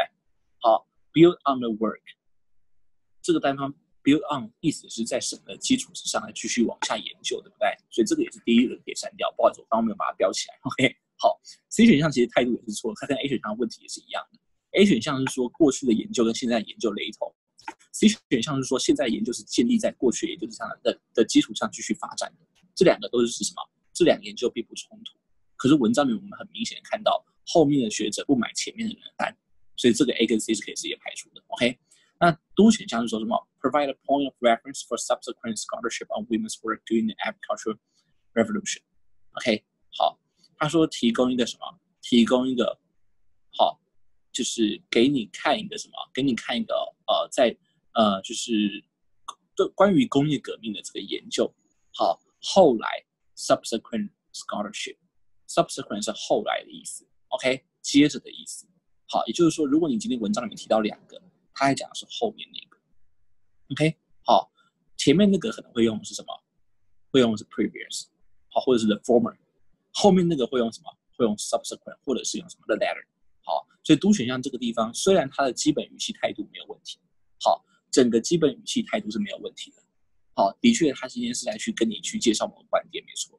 可是呢，唯有一个地方出了很严重的问题，就是什么？这个 subsequent， 为什么？因为刚刚很明显，这个 P 这个态度是什么 ？P 这个态度是所谓的旧态度，对不对？对吧？它是旧的态度，但是 subsequent 指的是2个态度里面后来出现的那个，接着出现的那个 subsequent。OK， 好，来，所以这个时候就怎么样？被我们排除掉。OK， 好，然后呢，再来。所以当然 B 选项虽然我们不知道这个字是什么意思，但我们至少也可以透过这样的方法去间接的选择 B 选项这样子。OK， 好，来，但是我要提醒你一件事哦，这道题目让我们看到什么？在事后做检讨的时候，一定要把这个 subsidy 这个字查出来背起来。OK， 一定要把虽然查到，因为这个代表什么意思？这一个词是剧院媒体希望你知道的这样子。OK， 好，其实这个词也在其他的 RC 文章里面有出现。OK。好，那你同学也想问一个问题嘛？说到时，那如果真的考试真的不懂怎么办？不要忘记，我们考试的时候是一个有限资源下的情境。好，什么叫有限资源下的情境？考试的时候没有那种可以100%完美的决定 ，OK？ 因为你就是被限制了行动，被限制了这个通讯，所以你不可能去查字典，你不可能去问人，你只能在有限的时间之下去做出价值最高的决定。对于你的考试而言，相对价值最高的 ，OK？ 好，那这个时候你想哦，这个字看不懂，你还要再继续纠结下去吗？如果继续纠结下去，会不会导致说这个题目？现在你花时间你不一定做对，就像我们刚刚讲的，但你耗下的时间会让你后面有几题有把握的题目却做错了，最后分数比原来还低分。好，所以这个时候就应该要当放则放 ，OK？ 那所以我为什么一开始要设定停损，就是因为这个原因。你如果一开始有设定1.5分钟停损，并且平常的练习的题目的时候去遵守这个纪律的话，考试的时候就算看到这个字，你觉得很害怕，你不知道怎么选择，你不知道 B 到底该不该选。你也觉得 B 选项真的看不懂来说什么，但是只要时间一到，就算最后剩下的是 B、C、E 3个选项好了，你也随便乱猜一个 ，OK？ 好，随便乱猜一个，几率就是1/3这样的概念。好，几率某一道题目几率1/3，那还 OK。好，不会对你的考试造成非常严重的影响。这个考试并不是说是做错一题的整个崩盘这样子。可是如果你在这道题目或者其他道题目慢慢的耗掉时间，最后导致好多题目连错，那你的考试一定崩盘。OK， 好，所以你要懂得去取舍，就是当我们今天能力就是不足，在实战中就发现自己整个能力真的是不足。好，然后呢，一定要放的时候要放什么东西？好，我们会选择放掉的是某一道单一题目，而不会选择放掉时间。赞同我意思吗 ？OK， 好，来，各位，再来，我们来看第4道题目。好，这道题目很奸诈，有没有看到？哇，看这个题目就是根本是刚刚第2道题目的升级版，对不对？好，虽然这个题组只有4道题，但是每一道题都非常非常精巧。好，要么就是选项没有完美，要么就是选项里面的词看不懂，要么就是什么定位混乱，对不对？好，这道题目就是定位混乱的终极版，对吧？你会发现他今天讲的是我们根据文章可以知道女性真的有在哪里工作。哇，带赛了，为什么？整篇文章都在讲女性的工作，对不对 ？OK， 好，这个有考等于没有考。但你还记得吗？来，各位告诉我，好，在聊天框里面，请各位告诉我，遇到这种题目的时候，第一步你要做的事情是什么东西？来，我们看大家的理解有没有正确，有没有培养出正确的这个做解题的这个习惯？哦，有没有把到事情讲的听进去？第一步要做什么？告诉我。你看，来，各位，第一步绝对不是看选项，对，是时间，没错，很好，很好 ，OK， 好，先设定时间 ，OK 哦，好，第一步一定是先设定时间。你去看选项的话，你很容易就沉浸在里面，然后你就就不可自拔，到最后你赢了这一题，但输了全世界，那又如何，对不对？好，所以第一步设定1分半的时间，倒数计时就是往后倒退1分半钟 ，OK， 好，接下来呢，我们就是才是做什么？去赶快扫过5个选项，去想这里面的资讯，让你记得是在文章里的哪一些部分出现。OK， 好，那我们可以看到这5个选项都在讨论什么？都在讨论具体的位置，对不对？比如说像是 A 选项说在美国的汽车产业工作 ，B 选项说在北部的英格兰工作，然后 C 选项说在什么？在西南方的英格兰工作，然后呢，D 选项说什么？说这个好。在什么？在英格兰工作，然后呢，E 选项看又变美国，对吧？选项之间的区别很明显，在讨论不同的地方。那文章里面到底哪些地方讨论，哪个资讯讨论到不同的地方，我们就可以明确的知道，第一段绝对没有讲，对不对？对吧？第一段在专心在讨论的是时间先后，对不对？好，专心在讨论的是同一个地方时间先后就会有没有到底女性地位有没有下降。那第二段在讨论的是什么？专心在讨论的是到底今天拿钱的人跟什么？跟就是卖东西的人是不是同一个人，对不对？也没有讲到时间先后，所以这时候你的定位点可以非常的明确是什么？第3段的地方，对不对？只有这一段有讲到地点差别，那我们这时候就来细读。好，来，我们可以看到细读的时候，这些词平常练习的时候要查出来。好，那实战看到的时候，你就可以避开它。OK， 好，实战看到的时候真的不懂的话，可以避开它。OK 哦，好，来。我们这时候就来细读，说这个人又去忽略了另外一件事情，就是女性参与职业的这个连续性，就是它中间没有断掉。好，他后面说什么？来看一看，他在强调什么样？在强调这个地方开始在强调地点的差别了哈。他们在英国的 cheese 产业怎么样的持续性，跟另外一件事形成了强烈的对比，跟什么形成了强烈的对比？跟他们在什么？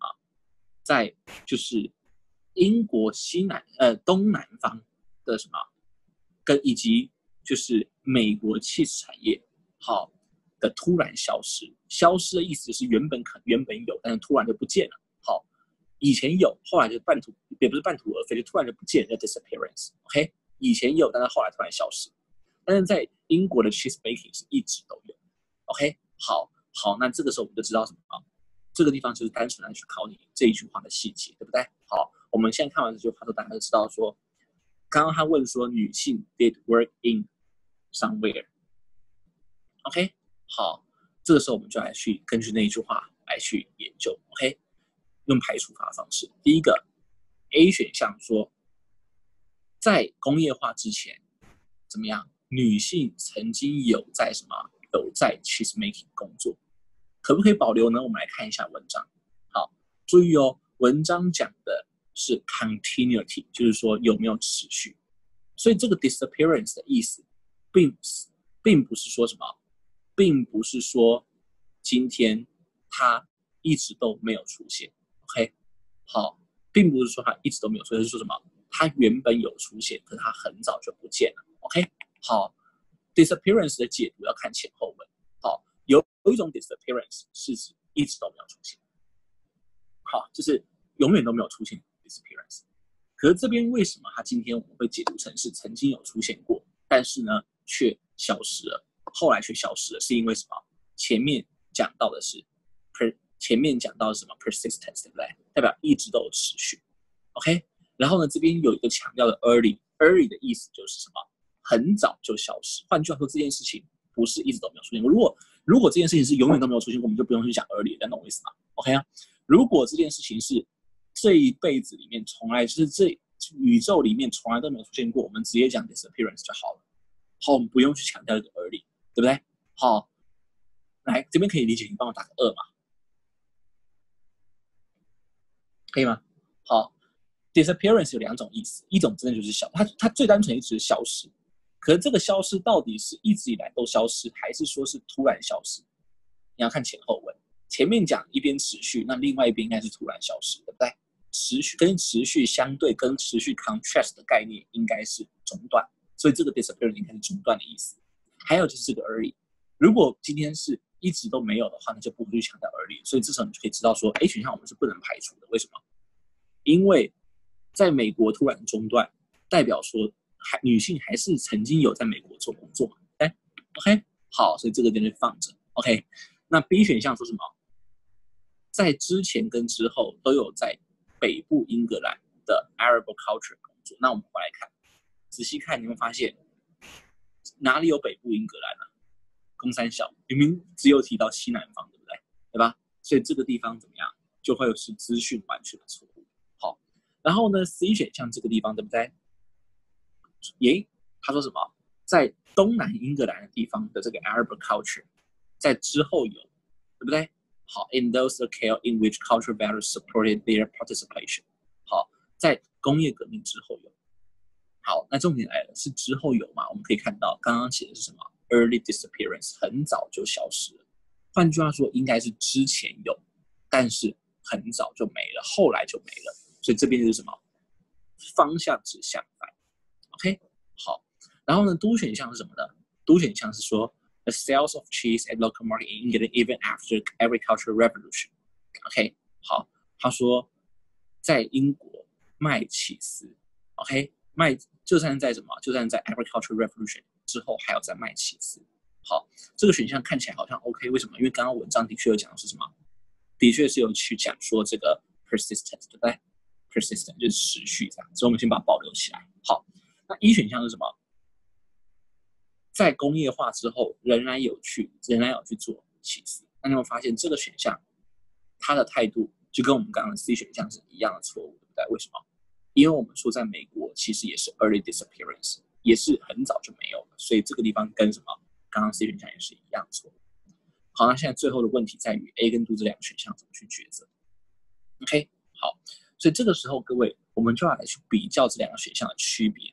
好，当然这个地方的区别当然是什么？一个讲的是美国嘛，对不对？好，一个讲的是英国嘛，我们刚刚都有各自检验过，对不对？一个讲的是曾经有一段时间有，一个讲的是在英国，好，就是那个什么，就是后来也有持续，对不对？好，所以这两个我们刚刚是不是都对过，都有符合概念，对不对？这两个选项在细节上还有别的差异，各位可以看到，还有一个很重要的差异，他们到底做什么事情？对不对？最后你要去记得，像这种资讯量短的选项，你就是用比对差异的形式，跟 LC 一样。LC 如果具体的资讯量不会很大，我们就是比对两个选项的区别。我们刚刚比对过的地点，各自回去文档看地点都是对的。好，没有像 B 选项一样换掉地点。我们刚刚比对过什么？比对过时间前后，回去文档看都是对的。为什么 ？Early disappearance 代表曾经有出现过，然后呢，persistent 代表说一直持续。OK， 好，还有一个地方的差别是什么？各位可以看到，这边的任务叫做 cheese making， 好 cheese making， 这边的任务叫做 sales of cheese。好，那我们就要回来看，到底文章里面在讨论的是 cheese making 还是 sale of cheese？ 各位有没有发现一件事情？这个句子的前后文，你们发现他在讲的是什么 ？Actually making cheese， 对不对？他后面讲到美国的事情是什么？也是 American cheese dairy， 也是畜牧业，也是在强调的是做起司，对吧？所以呢，这个地方他偷偷把什么？偷偷把任务从做起司变成什么？变成卖起司，这就是过度推论的地方。OK， 好，所以这个地方怎么样呢？就会怎么样被我们排除。好，这道题目很难，对不对？虽然它的资讯不短，但你可以看到 GMAT 用尽了一切的方法想要误导你，对不对？好，那现在当然我们最后要跟大家讲的是你的 take away 是什么？好，来帮我打下几个星号，写上。好，首先当然前面我们就不再赘述了嘛，这种地图炮定位题我们就不再赘述。OK， 好，那第一个重点就是什么样的情况下需要去检查地点？好，我知道很多同学很怕说，会不会以后每个选项都在跟我考这么细，考地点的差别，考时间的差别，考任务的考任务对不对，地点对不对，时间对不对？来，会担心这件事，可以帮我打个1吗？好，会担心真的以后遇到题目选项都考这么细的，一下就考地点1895跟1896，好，一下考这个时间，一下考时间1895、196，一下考地点，好，从东南变成北部，这也要算我错，对不对？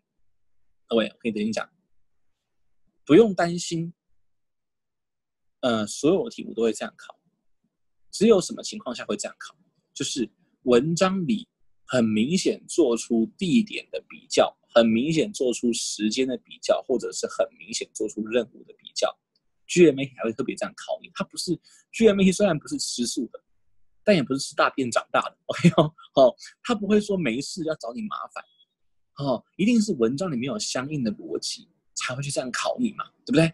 好，所以各位可以看到这一句它的定位句，有没有发现它有3个特色？第一个特色，它有时间的对比，对不对？有没有看到 persistence 对比上 disappearance， 这是时间的对比，对不对？对吧？它有地点的对比，对不对？是什么？我用另外一个颜色比 English 跟 Southeast England 跟什么？跟 American， 对不对？它有没有任务的对比？也有任务的对比，对不对？ Cheese dairying 跟什么？跟 agriculture， 对不对？其他的这种农业。所以当你今天发现，你所定位到的句子这句话的细节是在呈现对比，那它对比的东西，像对比的时间、对比的如果它对比时间、对比地点、对比任务的话，你在接下来看选项的时候就要去仔细的去想，它里面所陈述的时间是不是对的，任务是不是对的，然后呢，地点是不是对的 ？OK， 好，你不用每一道题目去杞人忧天。好，为什么会这样考？主要是因为选项本身强调了什么样的逻辑？就像这道题目，你发现，原文里面它是一个比较，那我就要看清楚它到底是比什么东西。第一个，比有没有时序，比时间；第二个，比什么，在哪个地方，比地点。好，第三个，比什么，比任务不一样，对不对？那我们就会回来去注意到这些选项里面，它强调的时间、强调的地点、强调的任务，是不是跟文章是对应的 ？OK， 好，当然最后还是要记得一件事情，就是什么？设定停损，对吧？好，所以理论上来讲，这道题目对不对？好，这道题目其实是高分区的题目哦，高分区的题目。好，这道题目在考试的时候啦 ，OK， 会有一种情况就是，如果是有经验的高手，好，他这篇文章可能做的时候，他可能会预习到自己即将要爆掉，但是怎么样？但是他的时间可以控制住，所以他可能爆掉一篇 RC， 但他之后可以在2、3、4篇救回来，其他几篇救回来。OK， 好，然后他其他题目也不太会粗心，所以到最后他的难度曲线是稳的。可各位，你看你自己的 ESR， 很多 ESR 都怎么样？前面不错，后面掉下来。OK， 好，那就是什么？时间控制失灵，这样懂我意思吗 ？OK， 好，那各位从这道题目我们可以看到，说在考试的时候遇到难题，我们今天已经讲了很多，对不对？说包括单词，包括句子的生难句，包括背景知识，要怎么样用这些去加强，对不对？还有怎么样遇到就是文章里面不懂的定位，好，就是那个定位比较模糊的，我们要怎么去就是设定停损，好，然后再来怎么样把题目把五项扫过一遍，对不对？再去用它的资讯来去提起真正的定位点，对吧？然后包括混淆选项 ，OK， 混淆选项我们刚刚讲说什么？特别去注意某些的强调词、某些的语气词，对不对？好，还有怎么样？还有就是文章里面有对比的逻辑的时候，特别注意它对比的细节是什么，然后在选项里面的细节也要小心。OK， 好，来，以上就是我们今天所讲的 RC。好，那各位就是不知道大家有什么样的问题 ？OK， 好，就是要有一个小小的 Q&A 时间这样子。好，来，对，希望各位每一次都有从影片里面得到收获，从就是这个直播里面得到收获这样子。好，你有得到收获就是我最大的快乐。OK， 对。就是我们每个月应该都，我之后应该也会开像昨天这个 A2 跟 A2 跟 Corey 开的这个疏通时间，好，对我也会开这个线上疏通时间，让大家问问题这样子，好，所以就是也请大家之后多多支持 ，OK， 也是一样用这么来开啦，这样子，哦，对，好，对啊，你怎么知道我还没有吃晚餐？对，好，然后也希望各位，最近疫情慢慢趋缓了嘛，对不对？好，那就是也希望各位能够继续准备好，疫情趋缓了，代表说那些竞争者虽迟但到，虽然可能迟到，但是不会不到，对不对？好，所以各位也要赶快加紧脚步，好去准备军备，不要松懈咯，哦，不要因为疫情而松懈，好，疫情趋缓，他们就要来考试了，他们来考试，到最后你可能就没办法占到优势了，这样子，好 ，anyway， 各位，好，谢谢大家的这个支持，然后也谢谢大家，好，就是都有一直来收看我们的这个 YouTube 频道，好，还是要跟大家宣传一下 YouTube 频道，就是大家要订阅哦 ，OK， 好，然后我们会定期的去更新，好，就是最新的影片这样，好不好 ？OK， 好，那我们就先这样喽，好，那我们就下次见喽，拜拜。